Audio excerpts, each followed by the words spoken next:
नमस्कार दोस्तों, मैं हूँ तृप्ति और आज आप सुनने जा रहे हैं मुंशी प्रेमचंद जी की बहुचर्चित कहानियों में से एक, गुल्ली डंडा। हमारी अंग्रेजी दोस्त माने या ना माने, मैं तो यही कहूँगा कि गुल्ली डंडा सब खेलों का राजा है। अब भी कभी लड़कों को गुल्ली डंडा खेलते देखता हूँ तो जी लोट-पोट हो जाता है कि उनके साथ जाकर खेलने लगूं। ना लॉन की जरूरत, ना कोर्ट की, ना नेट की, ना थापी की।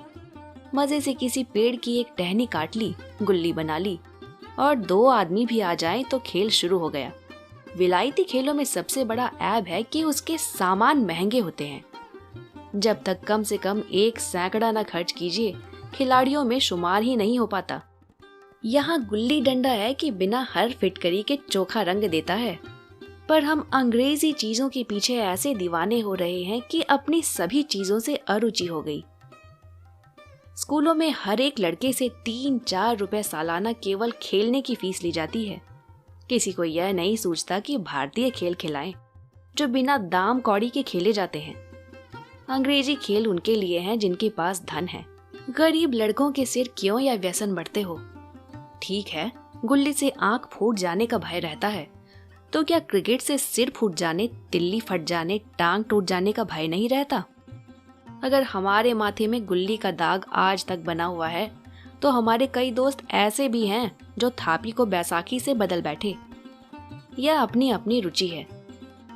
मुझे गुल्ली ही सब खेलों से अच्छी लगती है और बचपन की मीठी स्मृतियों में गुल्ली ही सबसे मीठी है। वह प्रातः काल घर से निकल जाना, वह पेड़ पर चढ़कर टहनियां काटना और गुल्ली डंडे बनाना, वह उत्साह, वह खिलाड़ियों के जमघट, वह पदना और पदाना, वह लड़ाई झगड़े, वह सरल स्वभाव जिसमें छूत अछूत गरीब अमीर का बिल्कुल भेद न रहता था, जिसमें अमीराना चोंचलों के प्रदर्शन की, अभिमान की गुंजाइश ही न थी। यह उसी वक्त भूलेगा जब घर वाले बिगड़ रहे हैं, पिताजी चौके पर बैठे वेग से रोटियों पर अपना क्रोध उतार रहे हैं, अम्मा की दौड़ केवल द्वार तक है, लेकिन उनकी विचारधारा में मेरा अंधकारमय भविष्य टूटी हुई नौका की तरह डगमगा रहा है और मैं हूँ कि पदाने में मस्त हूँ। न नहाने की सुधि, न खाने की। गुल्ली है तो जरा सी, पर इसमें दुनिया भर की मिठाइयों की मिठास और तमाशों का आनंद भरा हुआ है। मेरे हमजोलियों में एक लड़का गया नाम का था। मुझसे 2-3 साल बड़ा होगा। दुबला, बंदरों की सी लंबी लंबी पतली पतली उंगलियां, बंदरों की सी चपलता, वही झल्लाहट। गुल्ली कैसी ही हो, पर इस तरह लपकता था जैसे छिपकली कीड़ों पर लपकती है। मालूम नहीं उसके माँ बाप थे या नहीं, कहाँ रहता था, क्या खाता था, पर था हमारे गुल्ली क्लब का चैंपियन। जिसकी तरफ वह आ जाए उसकी जीत निश्चित थी। हम सब उसे दूर से आता देख उसका दौड़कर स्वागत करते थे और अपनी गोइयां बना लेते थे। एक दिन मैं और गया 2 ही खेल रहे थे। वह पदा रहा था, मैं पद रहा था। मगर कुछ विचित्र बात है कि पदाने में हम दिन भर मस्त रह सकते हैं, पदना 1 मिनट का भी अखरता है। मैंने गला छुड़ाने के लिए सब चालें चली, जो ऐसे अवसर पर शास्त्र विहित न होते हुए भी क्षम्य है। लेकिन गया अपना दांव लिए बगैर मेरा पिंड न छोड़ता था। मैं घर की ओर भागा। अनुनय विनय का कोई असर न हुआ था।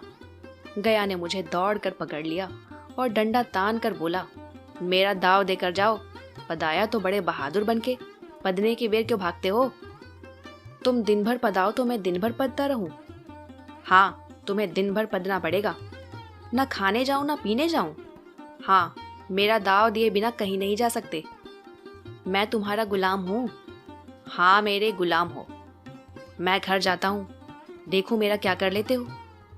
घर कैसे जाओगे? कोई दिल लगी है? दांव दिया है, दांव लेंगे। अच्छा, कल मैंने अमरूद खिलाया था, वह लौटा दो। वह तो पेट में चला गया। निकालो पेट से। तुमने क्यों खाया मेरा अमरूद? अमरूद तुमने दिया तब मैंने खाया, मैं तुमसे मांगने न गया था। जब तक मेरा अमरूद न दोगे दांव न दूंगा। मैं समझता था न्याय मेरी ओर है। आखिर मैंने किसी स्वार्थ से ही उसे अमरूद खिलाया होगा। कौन निस्वार्थ किसी के साथ सलूक करता है? भिक्षा तक तो स्वार्थ के लिए देते हैं। जब गया ने अमरूद खाया तो फिर उसे मुझसे दांव लेने का क्या अधिकार है? रिश्वत देकर तो लोग खून पचा जाते हैं, या मेरा अमरूद यूं ही हजम कर जाएगा। अमरूद पैसे के 5 वाले थे जो गया के बाप को भी नसीब ना होंगे। यह सरासर अन्याय था। गया ने मुझे अपनी ओर खींचते हुए कहा, मेरा दांव देकर जाओ, अमरूद से अमरूद मैं नहीं जानता। मुझे न्याय का बल था, वह अन्याय पर डटा हुआ था। मैं हाथ छुड़ाकर भागना चाहता था, वह मुझे जाने न देता। मैंने उसे गाली दी, उसने उससे कड़ी गाली दी, और गाली ही नहीं, एक चांटा भी जमा दिया। मैंने उसे दांत काट लिया, उसने मेरी पीठ पर डंडा जमा दिया। मैं रोने लगा। गया मेरे इस अस्त्र का मुकाबला न कर सका। मैंने तुरंत आंसू पोंछ डाले, डंडे की चोट भूल गया और हंसता हुआ घर जा पहुंचा।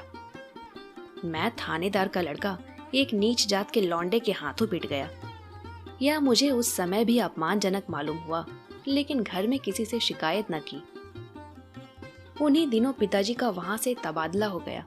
नई दुनिया देखने की खुशी में ऐसा फूला कि अपने हमजोलियों से बिछुड़ जाने का बिल्कुल दुख न हुआ। पिताजी दुखी थे, वह बड़ी आमदनी की जगह थी। अम्मा भी दुखी थी, यहाँ सब चीज सस्ती थी और मोहल्ले की स्त्रियों से घराव सा हो गया था। लेकिन मैं हमारे खुशी के फूला न समाता था। लड़कों में जीट उड़ा रहा था। वहां ऐसे घर थोड़े ही होते हैं, ऐसे ऐसे ऊंचे घर हैं कि आसमान से बातें करते हैं। वहां के अंग्रेजी स्कूल में कोई मास्टर लड़कों को पीटे तो उसे जेल हो जाए। मेरे मित्रों की फैली हुई आंखें और चकित मुद्रा बता रही थी कि मुझसे उनकी निगाह में कितनी स्पर्धा हो रही थी। मानो कह रहे थे, तुम भगवान हो भाई, जाओ, हमें तो इसी उजड़ ग्राम में जीना भी और मरना भी। 20 साल गुजर गए। मैंने इंजीनियरिंग पास की और उसी जिले का दौरा करता हुआ उसी कस्बे में पहुंचा और डाक बंगले में ठहरा। उस स्थान को देखते ही इतनी मधुर बाल स्मृतियां हृदय में जाग उठी कि मैंने छड़ी उठाई और कस्बे की सैर करने निकला।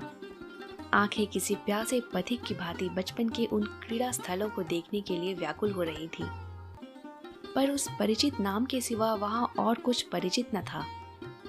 जहां खंडहर था वहां पक्के मकान खड़े थे।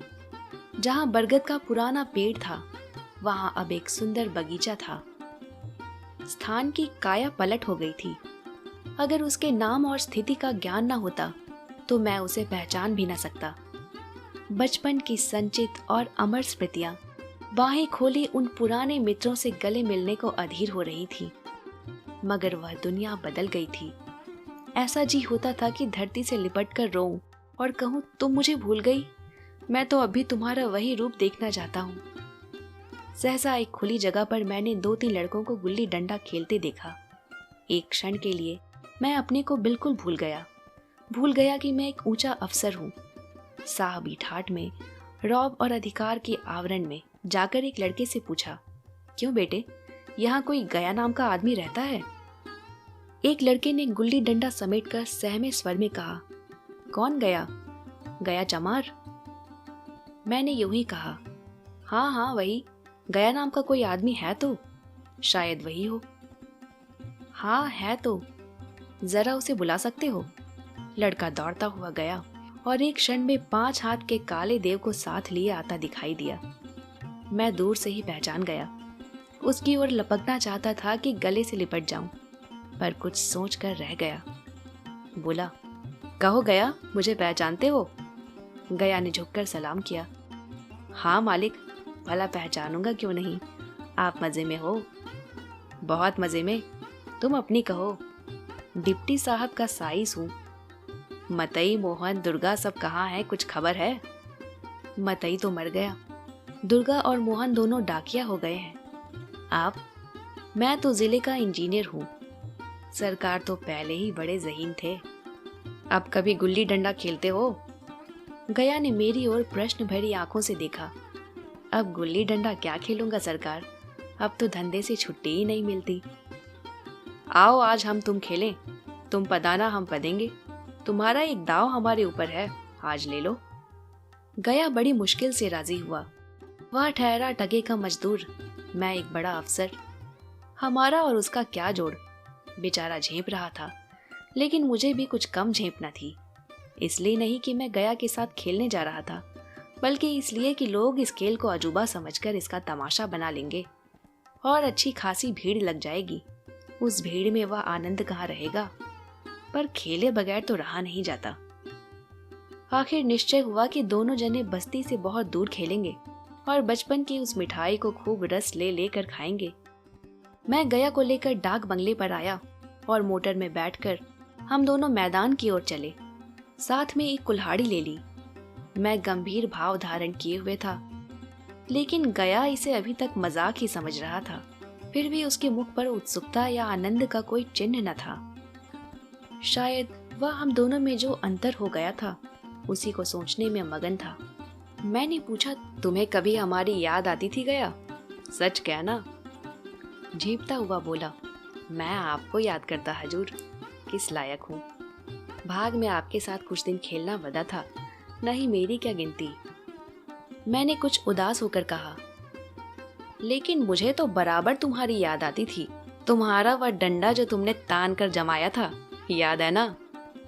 गया ने पछताते हुए कहा, वह लड़कपन था सरकार, उसकी याद ना दिलाओ।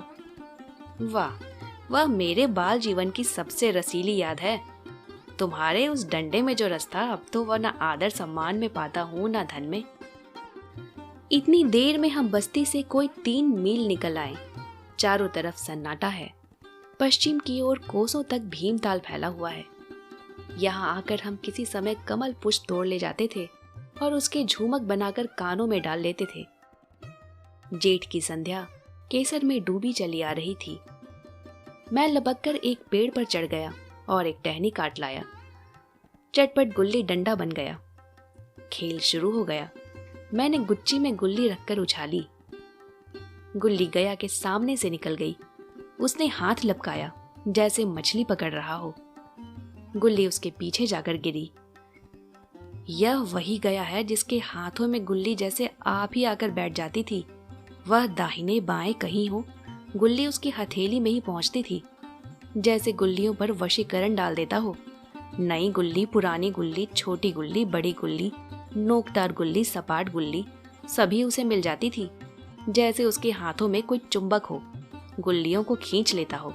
लेकिन आज गुल्ली को उससे वह प्रेम नहीं रहा। फिर तो मैंने पदाना शुरू किया। मैं तरह तरह की धांधलियां कर रहा था। अभ्यास की कसर बेईमानी से पूरी कर रहा था।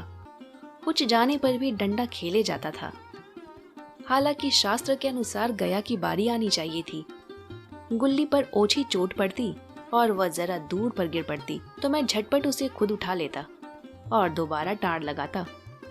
गया यह सब बेकायदगियां देख रहा था, पर कुछ बोलता न था, जैसे उसे वह सब कायदे कानून भूल गए। उसका निशाना कितना अचूक था। गुल्ली उसके हाथ से निकलकर टन से डंडे पर आकर लगती थी। उसके हाथ से छूटकर उसका काम था डंडे से टकरा जाना। लेकिन आज वह गुल्ली डंडे में लगती ही नहीं। कभी दाहिने जाती है, कभी बाएं, कभी आगे, कभी पीछे। आध घंटे पदाने के बाद एक गुल्ली डंडे में आ लगी। मैंने धांधली की। गुल्ली डंडे में नहीं लगी, बिल्कुल पास से निकल गई, लेकिन लगी नहीं। गया ने किसी प्रकार का असंतोष प्रकट नहीं किया। ना लगी होगी। डंडे में लगती तो क्या मैं बेईमानी करता? नहीं भैया, तुम क्या बेईमानी करोगे। बचपन में मजाल थी कि मैं ऐसा घपला करके जीता बचता। यही गया गर्दन पर चढ़ बैठता। लेकिन आज मैं उसे कितनी आसानी से धोखा दिए जाता था। गधा है, सारी बातें भूल गया। सहसा गुल्ली फिर डंडे पर लगी और इतनी जोर से लगी जैसे बंदूक छूटी हो। इस प्रमाण के सामने अब किसी तरह की धांधली करने का साहस मुझे इस वक्त भी ना हो सका। लेकिन क्यों न सबको एक बार झूठ बताने की चेष्टा करूं। मेरा हरज ही क्या है। मान गया तो वाह वाह, नहीं तो 2-4 हाथ बदना ही तो पड़ेगा। अंधेरे का बहाना करके जल्दी छुड़ा लूंगा, फिर कौन दाव देने आता है। गया ने विजय के उल्लास में कहा, लग गई टन से बोली। मैंने अनजान बनने की चेष्टा करके कहा, तुमने लगते देखा? मैंने तो नहीं देखा। टन से बोली है सरकार, और जो किसी ईंट से टकरा गई हो। मेरे मुख से यह वाक्य उस समय कैसे निकला, इसका मुझे खुद आश्चर्य है। इस सत्य को झुठलाना वैसा ही था जैसे दिन को रात बताना। हम दोनों ने गुल्ली को डंडे में जोर से लगते देखा था।